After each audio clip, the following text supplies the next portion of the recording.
जी हाँ, आखिर कौन थे वो जिन्होंने हल्द्वानी में सांप्रदायिक सद्भाव बिगाड़ने की कोशिश की, हिंसा करने की कोशिश की। और बड़ा सवाल जो निकलकर सामने आ रहा है वो ये कि क्या इसमें रोहिंग्याओं का भी कोई कनेक्शन है। आज एक बड़ा और सनसनीखेज खुलासा ऑपरेशन बनभूलपुरा से जुड़ा हम करने जा रहे हैं टीवी 9 भारतवर्ष पर। आपके साथ मैं हूं समीर अब्बास, मेरे साथ सुमित चौधरी भी मौजूद हैं।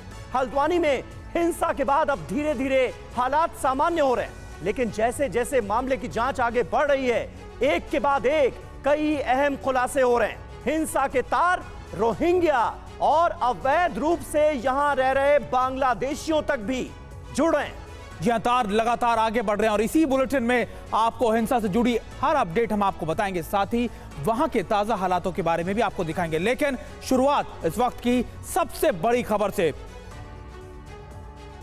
और देखिए, हल्द्वानी हिंसा पर बहुत बड़ी खबर आ रही है। दंगे में रोहिंग्या मुसलमानों की भूमिका की भी जांच की जा रही है। अवैध रूप से रह रहे बांग्लादेशियों से भी पूछताछ की जा रही है और बनभूलपुरा में अवैध रूप से रहते हैं 5000 से ज्यादा रोहिंग्या। और देखिए, लगातार अब इनके इन्वॉल्वमेंट की भी जांच की जा रही है।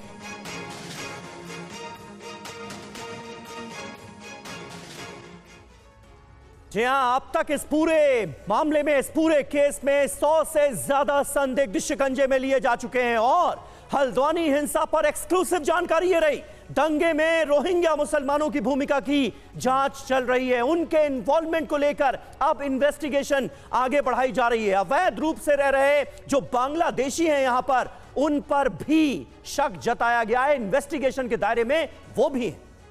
जहां लगातार देखिए, इंटेलिजेंस से मिल रहे इनपुट के आधार पर पुलिस अब ये इन लोगों से पूछताछ कर रही है। उपद्रवियों के बीच में देखे गए थे रोहिंग्या, ये भी कहा जा रहा है। देखिए, सीसीटीवी फुटेज खंगाले जा रहे हैं और बनभूलपुरा में करीब 5000 से ज्यादा रोहिंग्या और बांग्लादेशी रहते हैं। समीर, बिल्कुल, और ये अपने आप में बहुत इंपॉर्टेंट है। और अब उनकी भूमिका की जांच की जा रही है कि हिंसा फैलाने में क्या उनकी तरफ से साजिशें रची गई। आइए अब आपको उसी इलाके से पुनीत शर्मा, हमारे संवाददाता जो लगातार वहां पर मौजूद हैं हिंसा के बाद से ही, उनकी एक रिपोर्ट दिखाते हैं जहां रोहिंग्या और अवैध रूप से बांग्लादेशी रहते हैं। उसी इलाके में पहुंचे पुनीत, उन्होंने क्या देखा, देखिए। हल्द्वानी हिंसा के मामले में जांच में जुटी पुलिस के सामने एक बड़ा मोड़ आ गया है। पुलिस को अब शक है कि इस हिंसा में रोहिंग्या और अवैध बांग्लादेशियों का भी हाथ हो सकता है। दरअसल ये बनभूलपुरा इलाके में करीब 5000 से ज़्यादा रोहिंग्या मुसलमान और अवैध बांग्लादेशी भी रहते हैं। पुलिस को इनपुट मिले हैं कि बनभूलपुरा के पास में जो रेलवे लाइन है, वहाँ पर जो झोपड़ियाँ बनी हुई हैं, वहाँ से कुछ बांग्लादेशी और रोहिंग्या मुस्लिम्स भी उपद्रव के दौरान यहाँ पर देखे गए थे। और अब इसी चीज़ को लेकर के जो पुलिस की तफ्तीश है वो आगे बढ़ रही है। पुलिस तमाम वीडियोज़ को खंगाल रही है जिससे साफ हो सके कि क्या इस हिंसा में रोहिंग्या मुसलमान और अवैध रूप से जो बांग्लादेशी इस इलाके में रह रहे हैं वो भी शामिल हुए थे। वो लोग बाहर से आकर के इस हिंसा में शामिल हुए और उसके बाद वो वापस चले गए। इसीलिए अब पुलिस ने अपनी छापेमारी को काफी तेज कर दिया है। बनभूलपुरा इलाके में देर रात भी पुलिस ने ताबड़तोड़ छापेमारी की है और 30 से ज्यादा संदिग्ध लोगों को हिरासत में लिया है। अब जो डिटेन किए गए लोगों की संख्या वो लगभग 100 तक पहुंच चुकी है। पुलिस ने अभी तक करीब 5 लोगों को गिरफ्तार किया है और हिरासत में लिए गए लोगों की संख्या अब 100 हो गई है। लगातार पुलिस की 10 टीमें हल्द्वानी से बाहर बरेली, रामपुर, मुरादाबाद, इसके अलावा गाजियाबाद, दिल्ली और कई दूसरे राज्यों में भी उपद्रवियों की तलाश कर रही है। और देखिए, लगातार हमारे संवाददाता पुनीत शर्मा अब तक ये रिपोर्ट पहुंचा रहे थे कि आखिरकार क्या हालात हैं इस समय वहां पर। लेकिन इसी बीच एक और बड़ी खबर आ रही है कि उपद्रवियों को पकड़ने के लिए पुलिस की छापेमारी तेज कर दी गई। अब तक 100 से ज्यादा संदिग्धों को हिरासत में ले लिया गया है। कल देर रात बनभूलपुरा से 3 संदिग्ध और गिरफ्तार किए गए। आरोपियों से पूछताछ कर रही है लगातार पुलिस।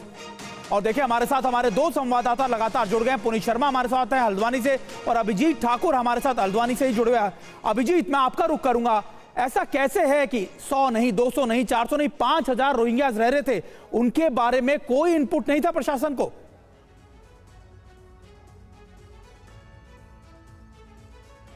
जी बिल्कुल, और काफ़ी समय से ये रोहिंग्या और बांग्लादेशी लोग जो है वो अवैध रूप से इसी इलाके में रहते हैं। जिस जगह पर इस वक्त मैं मौजूद हूँ, आपको बता दूं कि ये रेलवे स्टेशन का इलाका और रेलवे ट्रैक के किनारे वो तमाम इलाके बसे हुए हैं जहां पर वो झुग्गियों में और तंबू बनाकर रहते हैं, और अलग अलग इलाकों में रेलवे के किनारे ही। और जो कल हिरासत में लिया गया है, 6 लोगों की कंफर्मेशन अब आ रही है। देर रात भागते हुए पुलिस ने उनको पकड़ा है, वो भी इसी जगह से पकड़े गए थे, यानी रेलवे को ट्रैक को पार करके वो भागने की कोशिश कर रहे थे जब पुलिस की छापेमारी हुई उस वक्त, और वहां से उनको गिरफ्तार किया गया है। लंबे समय से ये लोग यहाँ पर रहते रहे हैं और पूरी तरीके से अवैध कब्जा करके जमीनों पर और वो यहाँ पर रहते रहे। इस पूरे मामले में उनकी इन्वॉल्वमेंट का जब पुलिस को शक हुआ तो जगह जगह उन्होंने दबिश देना शुरू किया। उसके बाद उनको चिन्हित करके जब पहचान करके उनको पकड़ने के लिए पुलिस टीम पहुंची तो कुछ लोगों ने भागने की भी कोशिश की और भागने की कोशिश में भी पकड़े गए हैं। इस बात की जानकारी इस वक्त हमें मिल रही है। बनभूलपुरा में ही मैं इस वक्त मौजूद हूं और ये तमाम इलाके हैं जहां पर अलग अलग फैलकर ये लंबे समय से रहते हैं। प्रशासन को इस बात की भनक नहीं लगी, ये बड़ा सवाल खड़ा होता है। ठीक है, बिल्कुल अभिजीत बने रहे आप हमारे साथ। हमारे सहयोगी पुनीत भी मौजूद हैं, उनका भी हम रुख करेंगे, लेकिन उससे पहले एक और अहम जानकारी। गिरफ्तार आरोपियों को लेकर बड़ी जानकारी सामने आ रही है। आरोपियों में 2 स्थानीय नेता भी शामिल हैं।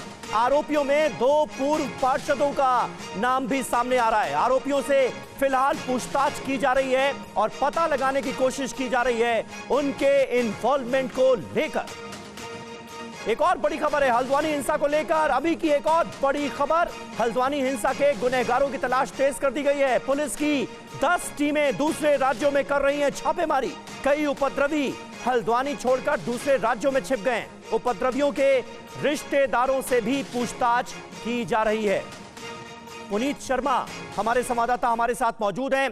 पुनीत, ये बताइए कि अभी किस लेवल पर इन्वेस्टिगेशन चल रही है, क्योंकि ये जानकारी भी सामने आई कि एलआईयू ने अलर्ट किया था, लोकल इंटेलिजेंस ने बताया था कि इस तरह की कार्रवाई के बाद क्या हो सकता है, और अब दूसरी बड़ी जानकारी कि हजारों की संख्या में अवैध बांग्लादेशी यहां पर रह रहे थे, रोहिंग्या यहां पर रह रहे थे। तो एक बड़ी प्रशासनिक लापरवाही की बात भी सामने आ रही है।